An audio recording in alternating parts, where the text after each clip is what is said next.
तर पावसाळ्यामध्ये कितीही म्हटलं ना, ए ग सरी माझे मडके बहरी, तरी काही पाऊस येत नाही. पण आता मात्र सरीवर सरीच कोसळत आहेत. म्हणजे आहे ना, उन्हाळ्यामेच पावसाळा सुरू हो गया. आणि असा पाऊस पडला की संध्याकाळच्या वेळेला बरोबर भज्या वड्यांची आठवण येते आपल्याला.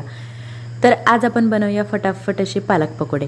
तर काय करायचं ना, 2 उकडलेली बटाटे घ्यायची, त्यामध्ये चिली फ्लेक्स टाकायचे, कोथिंबीर टाकायची, चवीपुरतं मीठ टाकायचं, ड्राय मँगो पावडर टाकायचं आणि ह्याचा मसाला बनवून घ्यायचा. त्यानंतर पालकाची स्वच्छ पानं धुवून घ्यायची, त्याच्यामध्ये हा बटाट्याचा मसाला भरायचा, पालकाचा छान पानांचा असा रोल बनवायचा आणि बेसन पिठामध्ये आहे ना थोडंसं चवीपुरतं मीठ, ओवा, तीळ, कोथिंबीर टाकून आहे ना त्याचा पातळ असा घोल बनवायचा. त्यामध्ये आहे ना हे पालकाचे रोल डीप करायचे आणि मस्त तेलाच्या विहिरीमध्ये त्याला सोडून द्यायचे.